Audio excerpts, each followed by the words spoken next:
regenerasi petani Indonesia itu. Bahwasanya petani di Indonesia itu regenerasi itu sangat rendah.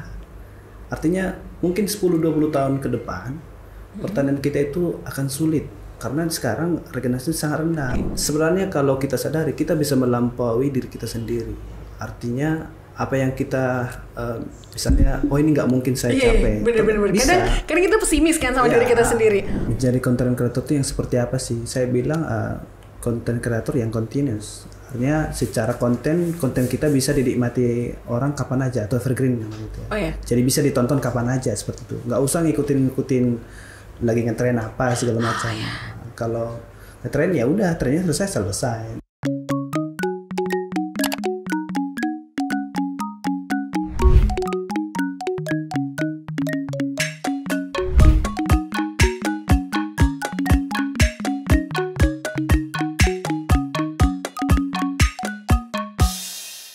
Assalamualaikum warahmatullahi wabarakatuh. Halo sahabat Deni, gimana kabarnya hari ini? Kata orang ya kan, kata-kata adalah doa. Dan penulisan impian merupakan the power of mind. Hari ini cita-cita Feby terwujud karena sempat nonton di Kick Andy, nonton ya kan konten kreator Cap Capung yang menjadi inspirasi ini tadi. Kita langsung sambut aja hari ini, Mas Puka Simbolon. Halo Mas, apa kabarnya? Baik. Wah, luar biasa, impianku jadi nyata. Mas, gimana perasaannya nih waktu pas diajakin Kick Andy langsung ngobrol-ngobrol sama Kick Andy? Tuh perasaannya dan ceritanya gimana? Bisa diceritain gak ke sahabat Tani yang lagi pada nonton? Waktu di KND saya merasakan apa yang selama ini dirasakan narasumber saya.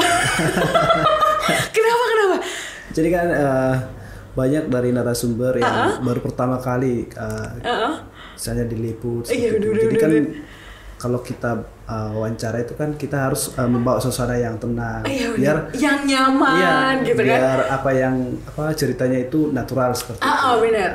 Itu selalu saya kayak motivasi. Iya, motivasi narasumber biar santai Pak, relax segala macam. Nah, kebetulan saya ini sama kayak di sini no.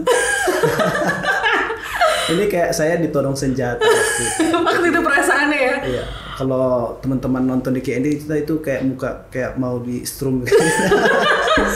Kayak grogi gimana? Tapi Mas Puka ini kan kita tahu Mas Puka tuh udah lama banget di Yogyakarta. Tapi kan nama Mas Puka sendiri adalah Mas Puka Simbolon. Ini Feby manggilnya apa nih? Karena Feby tahu banget kalau Mas Puka tuh asli dari Medan di Pulau Samosir, bener gak sih? Jadi aku manggilnya Mas Puka apa Bang Puka nih kayaknya. Kalau sekarang lebih nyaman dipanggil Mas. Jadi Jawanya udah darah daging. Iya, lebih nyaman dipanggil Mas ya, Mas Puka. Soalnya kalau di kampung kan jarang juga manggil Bang kalau saya tuh, karena teman seangkatan. Oh iya. Jadi jarang banget yang manggil Bang. Saya termasuk BTL namanya Bang. BTL tuh apa sih? Batak tembak langsung. Jadi nggak dari kampung langsung ke kota besar gitu. Jadi banyak masa-masa penyesuaian, adaptasi. Ke Jogja itu gimana Mas perjalanannya? Apa kuliah kah atau bagaimana waktu pada saat itu? Jadi saat SMA apapun ceritanya dulu saya pengen kuliah di luar Sumatera Utara gitu. Saya pengen mengenal budaya lain gitu. Oke. Artinya kalau saya juga di Medan ya saya ketemu orang-orang yang satu circle gitu ya. Ya menurut saya nggak banyak berubah nanti. Saya pengen cari yang sesuatu yang bisa berpengalaman yang besar lah nanti. Ya udah saya langsung ke Yogyakarta, daftar kampus sana sini, maksudnya UPN. Jurusan apa Mas dulu? Saya jurusan agribisnis di Universitas Yogyakarta 2010. Wow, jadi udah ada hubungan keterkaitan sama Cap Capung karena memang basicnya agribisnis gitu juga nggak sih ceritanya? Iya, tapi waktu lulus kuliah malah nggak kepikiran buat kerja di bidang pertanian. Nggak kepikiran? Sama sekali? Sama kayak mahasiswa pertanian lainnya ya, kalau kerja palingan ke bank. Iya benar. Perusahaan lain. Iya, kebanyakan anak-anak kampus yang pertanian justru diperbankan. Kenapa ya? Ya mungkin masanya seperti itu. Masanya pada saat itu seperti itu. Cap Capung siapa nih sahabat Tani yang nggak tahu Cap Capung kan jadi nomor 1 ya kan YouTube, channel YouTube yang ngebahas tentang pertanian. Nah ini Tani juga inspirasinya dari Cap Capung. Makanya tadi Mas, kenapa narasumbernya mirip ya gimana ya Mas ya? Kan inspirasi ya kan. Itu dulu kepikirannya bikin Cap Capung tuh gimana sih Mas? Saya bilang itu mungkin titik terangnya perjalanan seseorang mungkin ya. Oh, iya. Jadi saya sendiri tadi saya bilang nggak kepikiran menjadi content creator malah atau YouTuber tuh nggak sama sekali nggak kepikiran. Jadi setelah lulus 2014 saya kerja di salah satu perusahaan swasta di bidang finance. Jadi menarik juga nih. Biasanya kan di Jogja kita terbiasa dengan santai. Oh iya dong, gak slow karena aku slow. Lingkungan yang nyaman, tata kromanya bagus, saling sapa tegur. Artinya ya bahagia lah untuk mahasiswa tinggal di sini. Caranya seperti itu. Terus kembali ke Jakarta. Gitu. Oke. Saya baru pertama ngekos seperti biasa di Jogja. Sepatu saya taruh di depan pintu. Saya mau berangkat paginya kerja, sepatu hilang. Astagfirullahaladzim. Jadi lingkungan yang sangat-sangat Berbeda jauh gitu. berbeda ya, macet segala macam. Kebetulan saya bukan tipe orang yang suka tinggal di kota juga. Artinya ya saya lebih suka ke alam-alam seperti itu, Mbak. Oke. Saya lebih stres dari lingkungannya. Habis itu saya memutuskan untuk resign. Waktu pada saat itu, dulu kerja di mana waktu di Jakarta, Mas? Salah satu perusahaan finance lah. Oh, oke. Ya, terus saya 2000 Kayak merasa nggak nyaman gitu, kayak nggak kita banget gitu ya maksudnya. bukan masalah di pekerjaannya, tapi masalah di Lingkungannya. seperti Oke, itu. oke. Saya memutuskan resign, ya udah, saya kembali lagi ke Jogja. Kebetulan saya dari SMA udah suka dengan fotografi segala macamnya. Ah, oke, Gitu. oke, oke. Jadi saya dengan tabungan yang gaji nggak seberapa di Jakarta itu, saya pulang ke Jogja, saya beli kamera. Dulu masih kamera Nikon D5300. Dua, laptopnya juga yang standar biasa-biasa segala macam. Dulu rencananya mau buka ini sih. Mau buka apa?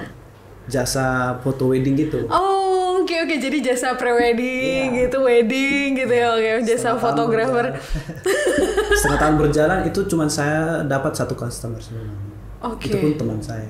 Oke. Habis itu udah nggak ada Nggak ada sama lagi. sekali. Oh my god. Ya, Terus. untuk bertahan hidup saya jual satu kamera.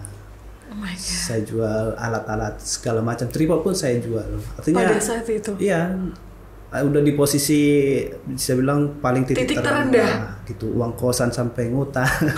Itu saya ingat angkringan utang saya masih ingat. Masih ingat pada saat itu berapa, Mas? Itu kalau Zaman itu? Zaman itu dari 2017 ini. Iya. Maksudnya artinya saya makan seminggu, minggu depan lagi saya bayar gitu. Oh ya.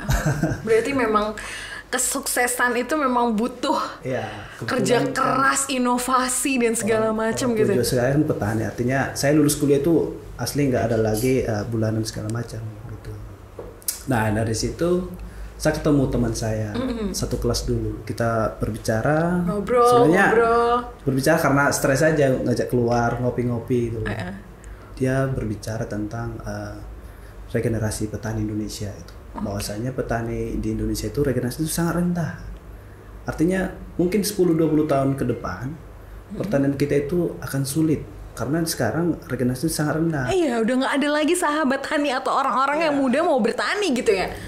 Artinya kalau sekarang kan kebanyakan petani yang sudah tua, di mana kalau petani-petani tua itu kan masih konvensional. Kita masukkan teknologi, modernisasi juga agak susah seperti itu. Artinya untuk memasuki pasar-pasar nasional juga agak susah seperti itu. Nah, dia bilang gini, nah kita anak muda jurusan pertanian, Iya benar. kita harus punya peran penting dalam bidang pertanian apapun itu. Nggak harus bertani kok. Bisa memberikan kontribusi lain maksudnya gitu ya. Pertanian itu nggak harus bertani juga, banyak juga yang bisa support di dalam pertanian seperti itu.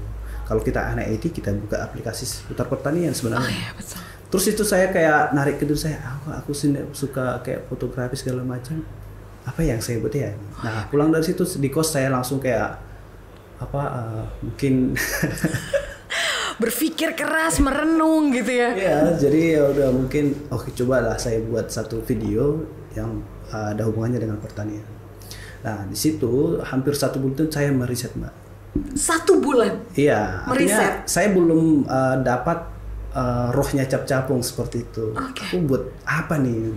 Nggak mungkin buat video jedak-jeduk pertanian itu. Terus upload terus kelar gitu, nggak ada pesan yang tersampaikan dan segala macam.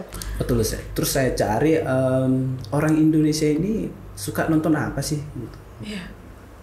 Terus tontonan yang seperti apa orang yang suka itu. Kebetulan saya ada lihat satu referensi bahwa orang Indonesia itu kan suka tontonan yang mengolah emosional. Oh, iya. Cerita-cerita inspirasi, cerita apa. Misalnya ada orang, saya masih ingat dulu tontonan ada warung nggak laku di publish jadi ramai. Iya, betul, artinya betul. itu kan sisi kebaikan dari orang itu kan berarti emosionalnya dapat gitu. Oh, saya harus berbicara di sini, ada emosional yang saya ambil. Oke. Habis emosional, terus apa lagi gitu. Pertanian itu kan banyak orang menganggap petani itu kaum marginal. Betul. Dipandang segala macam, gak bisa sukses lah. Bahkan anak muda sekarang kalau ditanya mau petani pasti nggak mau, pasti itu. Jelas pasti nggak mau. Ya. Nah ini saya terus masukkan di video, saya harus ada edukasi kepada masyarakat bahwa petani itu bisa kok sukses gitu, atau cara yang baik dan bertani juga harus bisa kok gitu. Nah habis itu promosi artinya kita juga membantu para petani atau narasumber yang kita angkat biar mereka mendapatkan pasar dari masyarakat luas. Artinya dari situ muncullah visi misi Cap Capung itu menjembatani petani dan masyarakat luas gitu. Karena kan biasanya nih petani selalu bermasalah dengan tengkulaknya gitu kan, pemasaran dan segala macam gitu. Sekarang kalau udah langsung ke end customer, selain dia dapat nilai lebih yang luar biasa, juga customer juga dapatnya yang fresh juga gitu secara hasil pertaniannya gitu. Artinya secara kepercayaan penonton juga dapat di situ. Dia mengolah pertanian seperti apa, terus bagaimana ceritanya bisa dia bertahan dengan baik gitu. Oke, baik. Cap Capung sendiri ini penasaran banget sih. Cap Capung tuh artinya apa ya Mas? Terus diambil dari apa gitu? Kok pikirannya Cap Capung gitu? Dulu Cap Capung itu terinspirasi dari teman saya, kebetulan dia anak filsafat UGM. Filsafat UGM. Jadi ada arti mendalam dari Cap Capung itu sendiri. Jadi itu sebenarnya nggak sengaja juga sih. Oke. Biasanya kalau kita minta email orang pasti nama dong. Iya juga sih, bener. Buka simbol gmail.com. Dia langsung Cap Capung. Loh saya tanya kok emailmu Capung tuh. Terus dia bilang saya pernah baca buku, saya lupa judulnya apa. Bahwasanya dulu petani dulu kalau melihat hari itu cerah apa enggak, petani lah contohnya. Itu kita bisa lihat dari capung. Kalau ada capung dia tuh cerah gitu. Serius? Iya. Gitu. Baru tahu Feby. Contoh kunang-kunang juga, kalau ada kunang-kunang berarti udara situ masih segar gitu loh. Oke. Iya sih, biasanya kalau ada kunang-kunang udaranya masih segar. Jadi dulu kan petani dulu melihat sesuatu alam itu kan dilihat dari, bisa dari alam segala macam, termasuk capung tadi. Nah terus saya mikir bagus juga nih, unik Cap Capung. Nah saya ambil filosofi ini, semoga bisa mencerahkan petani Indonesia. Amin. Oh my god, serius. Ternyata Baby tahu ternyata. Soalnya kan Cap Capung unik sih. Maksudnya enak didengar, tapi ternyata punya filosofi yang amat sangat bagus. Baik sahabat Tani, nanti kita mengenal lebih dekat lagi Mas Puka Simbolan.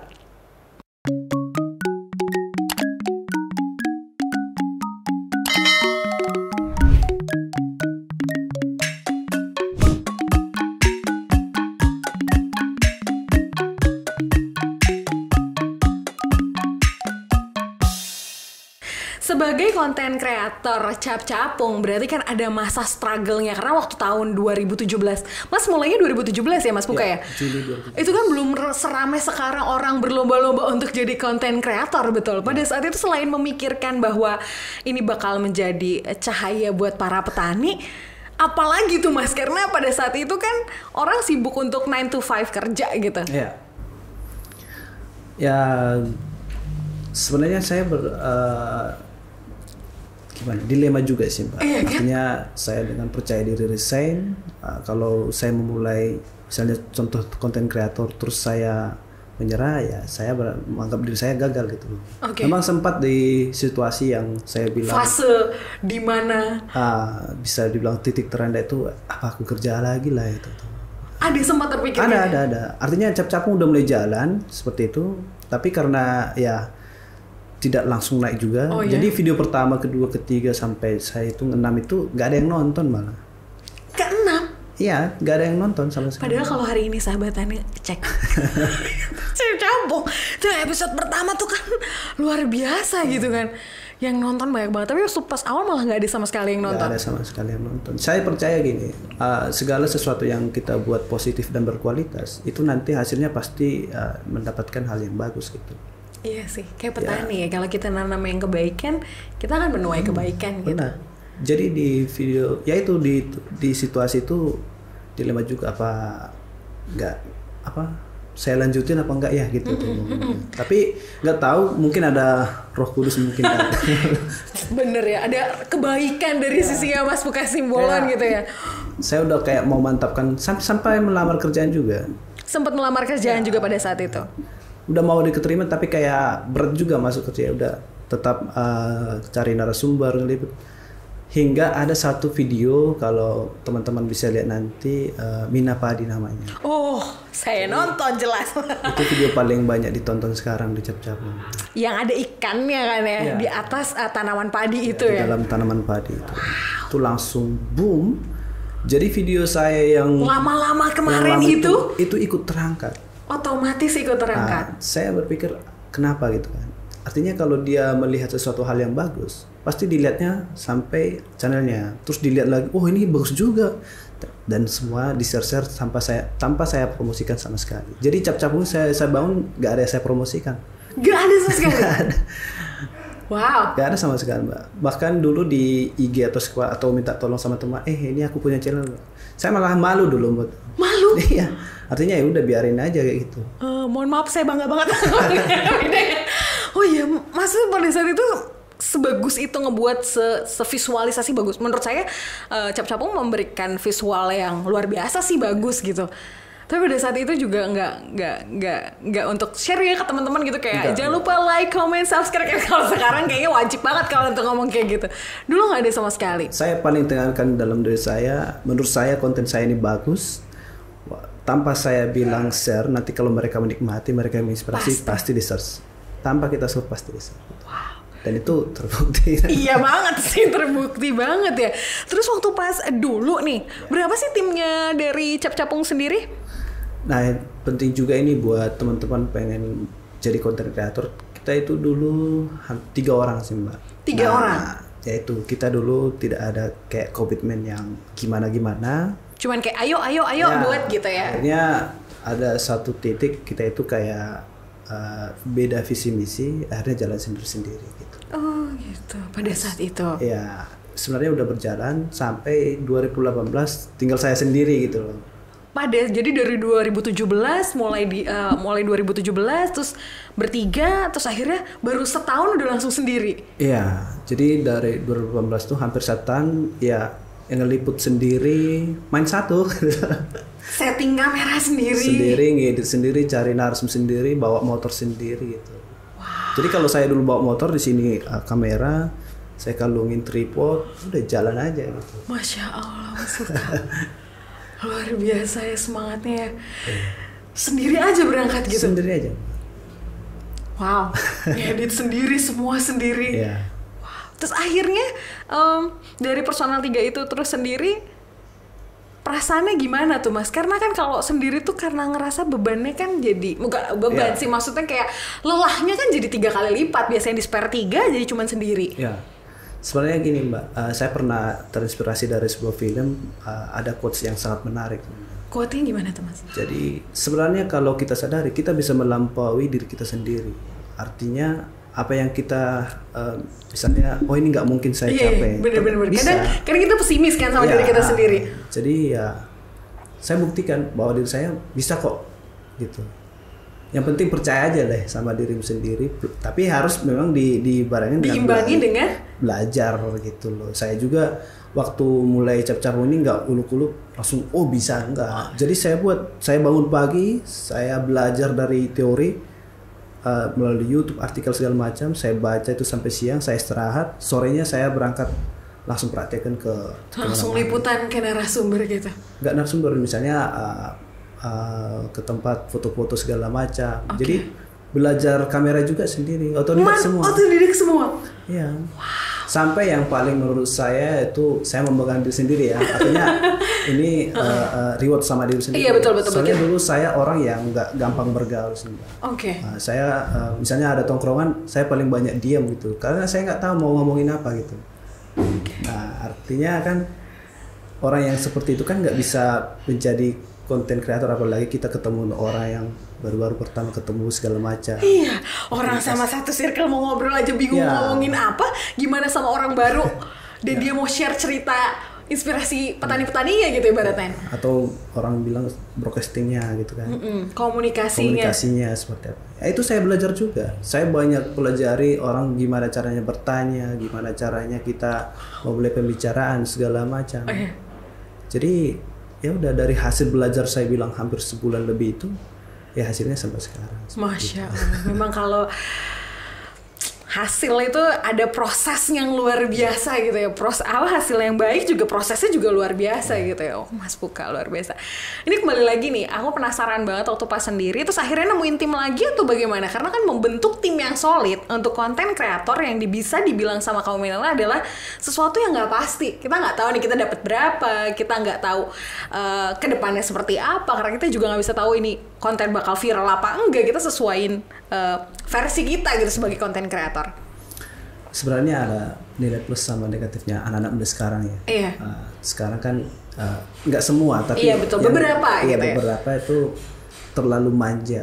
Artinya kalau kita kasih challenge, mereka kayak udah nyerah duluan seperti itu. Maunya ya santai tapi uang banyak gitu ya. Tapi sebenarnya tim-tim yang masuk ke Cap-Capung lumayan sering bertukar juga sih. Akhirnya sampai saya ketemu ya orang yang, dan saya lebih suka orang yang dia nggak paham sama sekali tapi jiwanya belajar itu tinggi. Nah kebetulan ada 3 orang yang sudah bergabung ya, dan itu mereka asli nggak tahu sama sekali tentang Cap-Capung atau cara mengoperasikan kamera atau segala macam. Sama sekali dari nol juga. Ya dari nol semua. Jadi saya lebih justru dari nol ini asiknya kita kayak ngasih diskusi seperti itu, mereka lebih cepat nangkap sepertinya. Dibanding yang dia sudah. Ya pasti ada sesuatu yang bertolak belakang. Cara saya seperti ini. Nah kalau kita udah sefrekuensi ya tinggal jalan aja. Tapi kan capek Mas Puga kalau bisa punya tim yang harus ini versi baby ya, kayak harus ngajarin satu-satu. Itu gimana Mas ngehandle, udah harus target 2 minggu sekali tayang, terus harus mengajarkan mereka gitu kan, berarti kan capeknya lebih double lagi gitu. Ya saya berpikir mending saya capek di awal daripada capek di akhir gitu. Artinya teman-teman itu menurut saya juga investasi. Jadi kalau kita kasih mereka ilmu, otomatis mereka juga ada pemikiran-pemikiran yang segar nanti yang bisa dikembangin ke Cap-Capung seperti itu.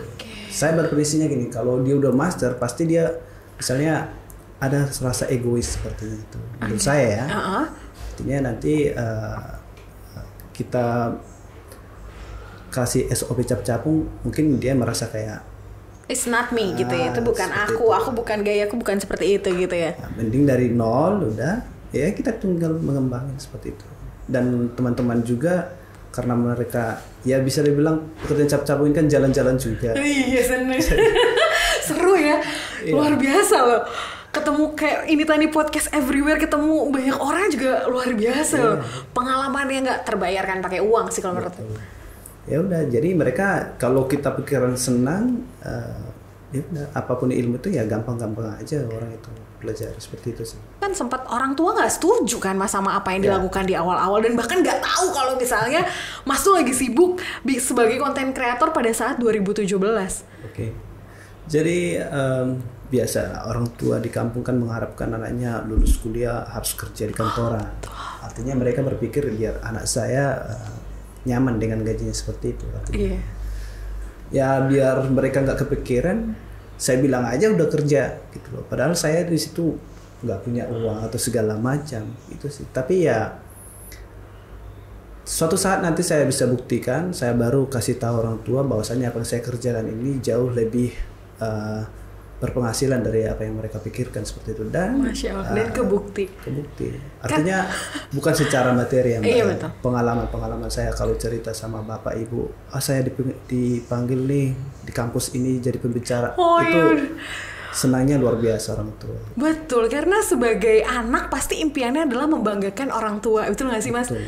entah gimana caranya, entah kita nggak makan dan segala macam, tapi kita pengen mereka bangga. Ya, tapi di satu sisi saat saya bilang di titik nol ini, sama sekali saya nggak pernah ngasih tahu orang tua. Kalau dia ditanya udah makan, udah, padahal belum. Artinya jangan sampai, dulu saya berprinsip ini, kalau saya nggak bisa membahagiakan mereka, setidaknya saya jangan menyusahkan. Wow.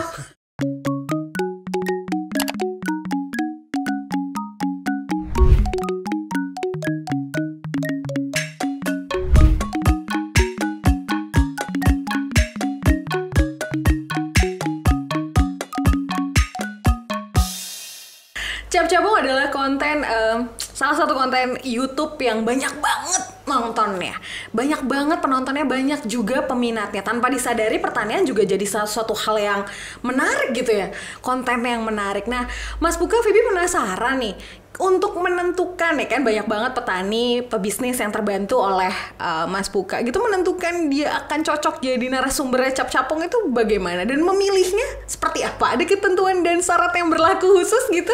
Kalau syaratnya terlalu nggak ada sih. Nggak ada justru. Artinya sebenarnya kita di awal-awal kita yang nyari. Artinya kita juga lihat dari berbagai sumber. Betul. Artinya biar kita nanti punya bahan untuk semuanya. Ada Betul. juga langsung dari petaninya. Kalau udah langsung dari petaninya, kita main dulu ke tempatnya atau mereka nunjukin foto-fotonya. Ya udah. Kalau cocok tinggal tayang aja, langsung liputan gitu. Cocoknya apa nih? Karena luar biasa ya, karena masih ada sesuatu cerita di balik itu semua, dan nominal yang luar biasa saat itu ada di thumbnail gitu kan, itu kan jadi ngebangun orang ingin nonton gitu. Saya pasti nanya sama calon narasumber kita itu. Betul. Artinya mungkin saya telepon atau chat. Dari komunikasi itu kan kita bisa menentukan ini bisa menginspirasi banyak orang apa enggak. Oke. Kebanyakan itu dari situ. Tapi kenapa ya narasumber dari Cap-Capung tuh pada mau share ilmu gitu, pada nggak takut gitu untuk share ilmu dan asik gitu diajak ngobrolnya. Sampai saat ini orang-orang yang saya jumpai narasumber itu malah mereka bangga share ilmunya. Saya pernah ketemu satu narasumber yang berbicara seperti ini. Dia peternak burung, apa itu telur yang di puyuh. Saya lupa. Saya ingat. Dia bilang ini, kebanyakan pengusaha atau orang-orang paling takut ilmunya dicuri atau berbagi. Iya, betul. Ilmu. Betul. Saya justru kebalikannya. Saya lebih senang berbagi ilmu. Karena apa? Ilmu yang saya dapat, kalau saya nggak kekejarkan sama orang, saya pasti lupa. Oh iya benar. Cara mengaplikasikan ilmu yang baik dan benar itu dengan mengajari apa yang ilmu kita dapat ke orang lain. Dan itu akan melekat selama-lamanya.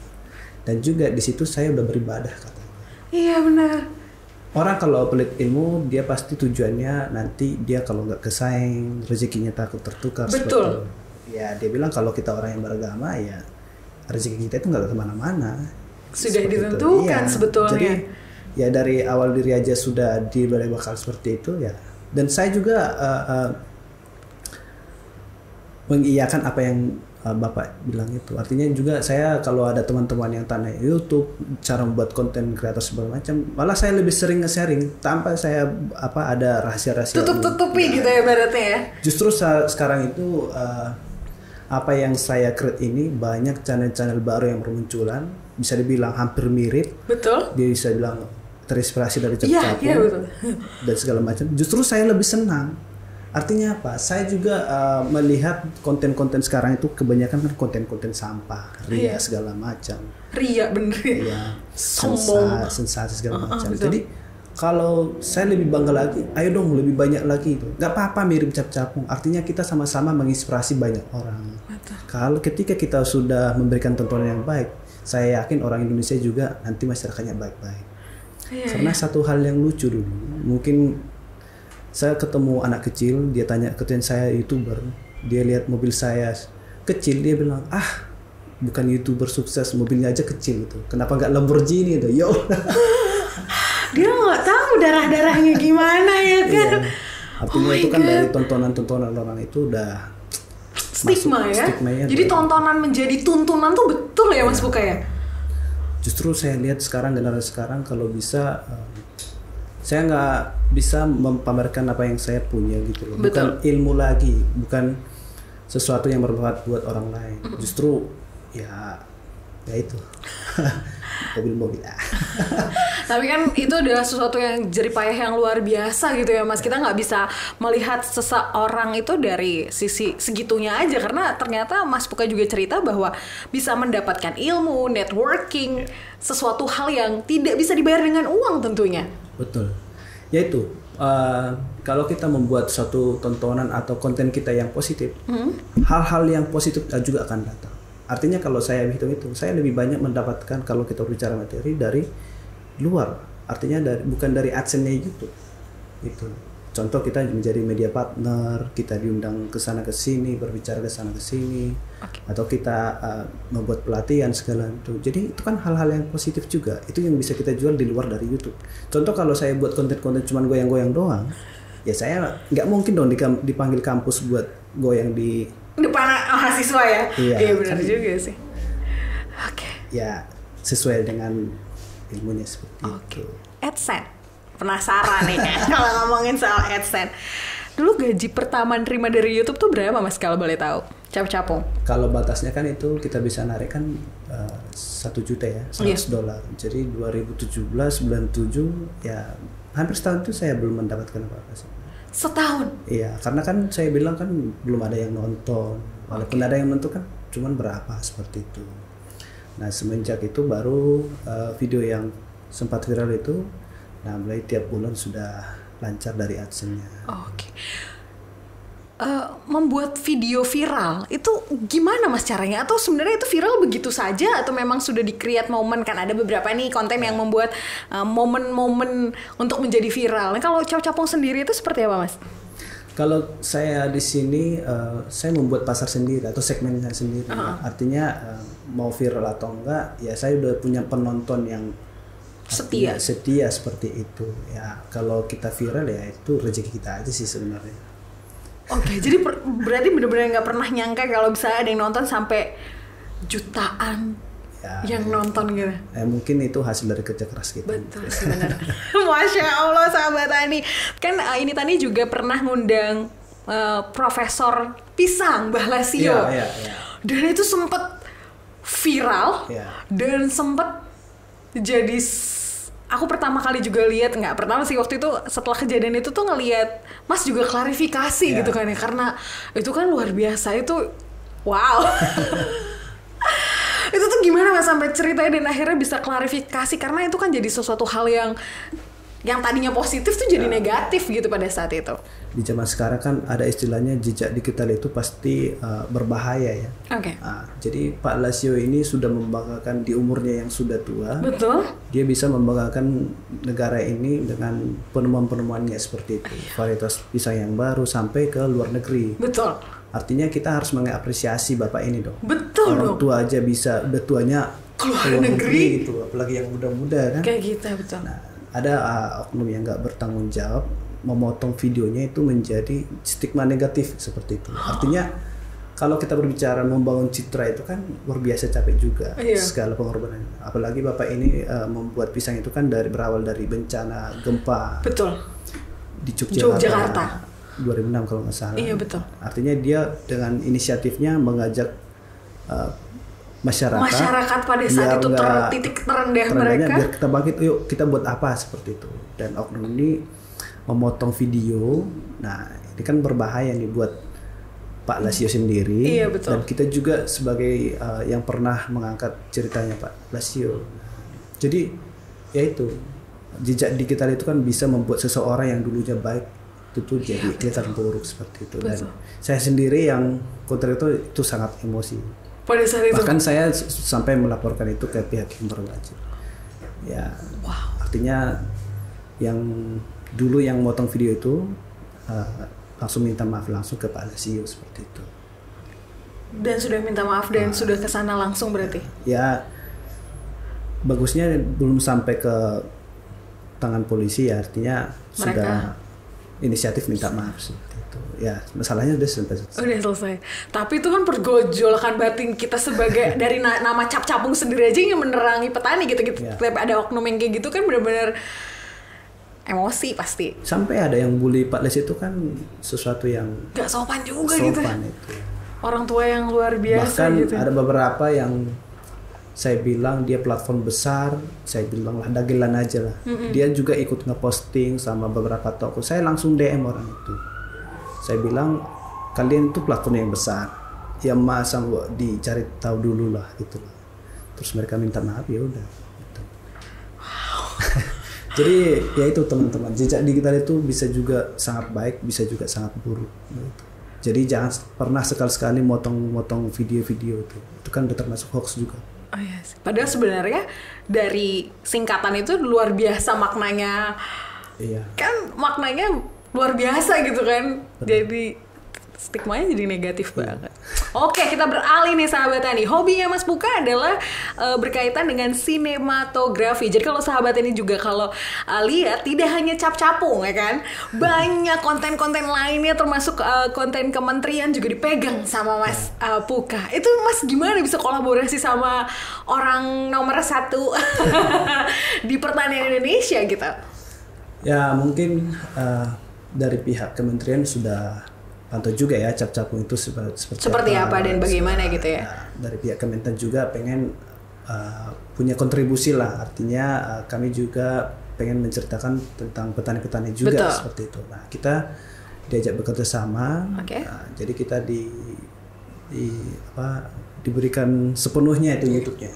Wow. Jadi dari kita mulai upload, maintenance semuanya, ya, kita dulu saya pegang itu 10.000. Setahun kita kerjasama, sekarang udah 100 ribuan sih. Wah iya sih, cepet banget gitu ya, luar biasa. Berarti udah kota mana aja nih? Karena kemarin terakhir bulan, aku WhatsApp bulan apa ya, Mei apa April gitu, masih di Surabaya, di Sumatera.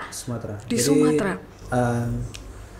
6 bulan terakhir kita lagi ada program Tur Sumatera. Tur Sumatera. Jadi kita nggak cuma mengeliput di wilayah Jawa, dan kita juga nanti ngeliput di Sumatera. Dan habis mungkin PPKM ini kita akan tur arah timur Indonesia. Wow, luar biasa sama Tani. Tur luar Jawa, luar Sumatera. Sumatera, Jawa, pokoknya Indonesia gitu ya Mas ya. Masya Allah, kita tunggu deh gimana nanti jadinya gimana gitu kan. Terus kalau sahabat Tani juga tahu, tadi sempat belum sebutin kalau saking sukanya sama sinematografi, sempat ada di YouTube Samosir adalah suatu tempat yang kepingan surga itu loh. Itu juga buatan Mas Puka juga ya sama teman-temannya. Wow, emang di sana ada komunitas kah atau bagaimana kok bisa membuat itu gitu? Oke, saya sekarang lagi mengajak teman-teman membuat satu komunitas di Samosir, namanya Samosir Sinematografi. Itu tujuannya mengajak teman-teman pemula ya, wajib pemula pokoknya ya yang mau belajar, yang ada kemauan besar untuk terjun menjadi seorang fotografi, mungkin videografer segala macam. Nanti kita di situ ada forum, nanti kita belajar bersama. Jadi syaratnya nggak bisa yang master di situ, jadi harus pemula gitu. Jadi nggak boleh master, harus pemula. Kenapa Mas? Nanti takutnya nanti ada terjadi pengelompokan gitu. Jadi kalau kita sama-sama ilmunya sama, nanti kita belajar bersama kan hasilnya juga nanti lebih bagus. Lebih bagus. Baik sahabat Anda, nanti terakhir kita di segmen keresahan milenial.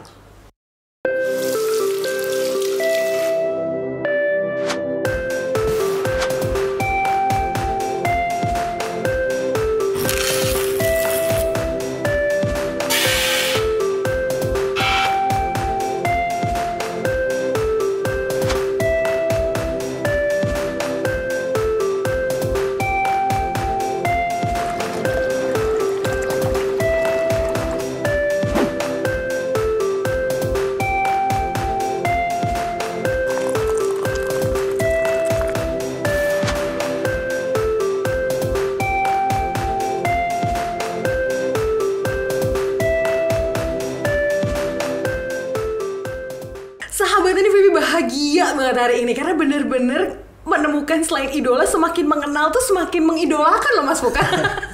Semakin luar biasa sosok Mas Puka, makanya Tuhan juga memberikan jalan yang luar biasa terang karena memang Mas juga sosok yang betul-betul inspiratif kalau buat saya. Wah mantap. Dan konten kreator menjadi salah satu pilihan profesi kaum milenial saat ini.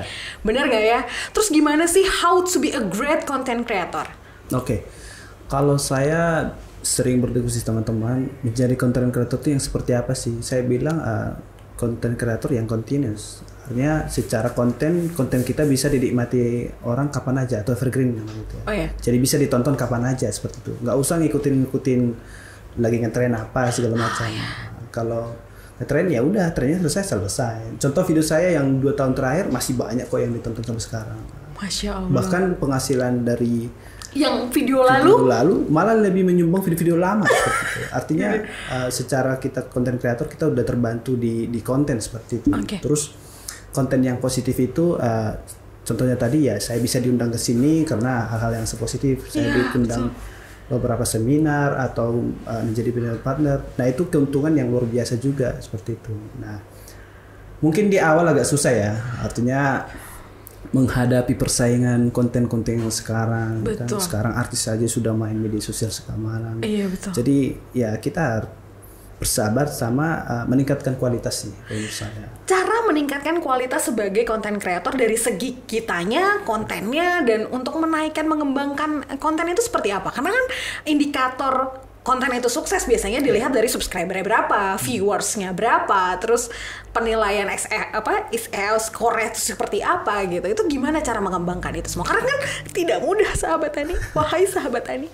Menurut saya pencapaian saya bukan subscriber sih. Bukan sama sekali. Bukan nonton. Artinya ya itu segala sesuatu yang saya create menurut positif nanti ya hasilnya akan positif.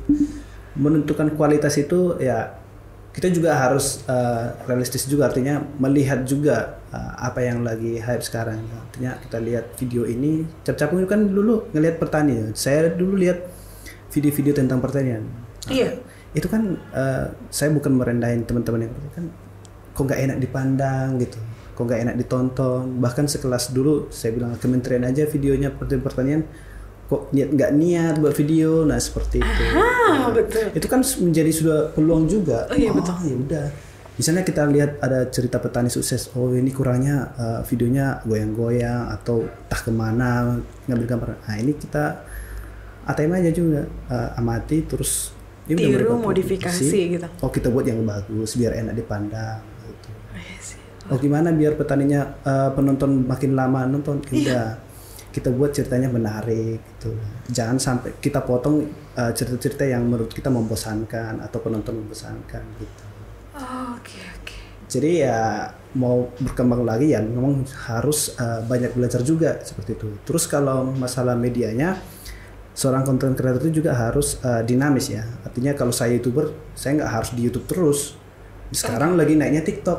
Iya benar. Kita juga harus belajar platform TikTok karena kan setiap platform itu beda-beda. Instagram beda, TikTok beda, Facebook beda, Twitter beda.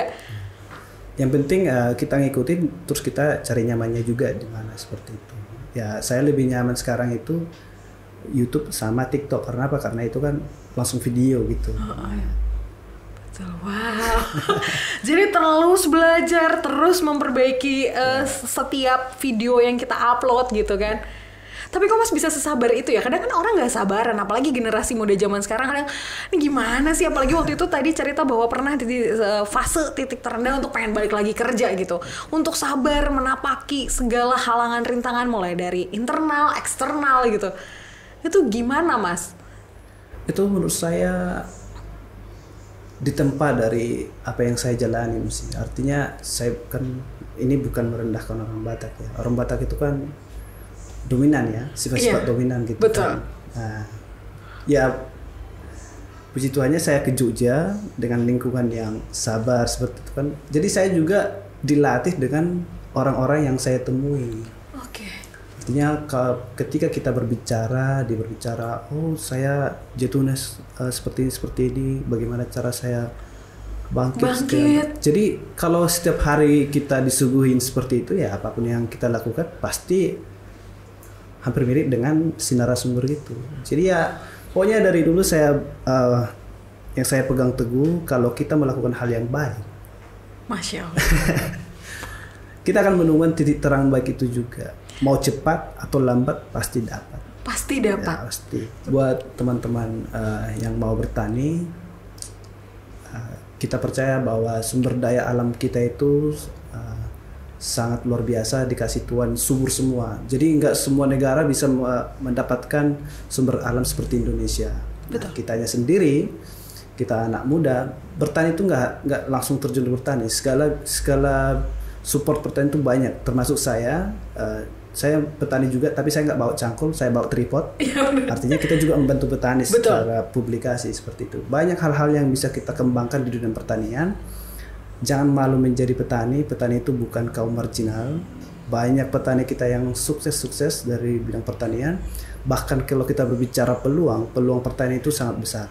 Dan kebanyakan orang kan, wah nggak ada lahan, nggak ada modal. Iya, betul. Yang disalahin pemerintah. Teman-teman, buang jauh-jauh. Gitu. Jadilah petani mandiri. Nah, kalau kita sudah menemukan mood kita bertani, nanti semua pasar segala macam pasti bisa ketemukan. Gitu. Jadi kita mulai dari diri kita sendiri. Wow, Masya Allah sahabat tani, terima kasih banyak Mas Puka. Ya ampun, luar biasa, hari ini dapat ilmu lagi. Emang iya sih, kalau ketemu orang yang positif tuh langsung ke transfer gitu positifnya ke baby. Jadi kayak jadi tambah semangat lagi gitu ya. Jadi buat sahabat tani, terima kasih banyak sudah nonton. Jangan lupa ya pasti dong ya kan, cek juga di YouTube-nya Cap Capung biar tambah semangat, biar positif hidupnya, dan dalam menapaki kehidupan ini jadi lebih positif. Well done, Feby pamit. Wassalamualaikum warahmatullahi wabarakatuh. Bye.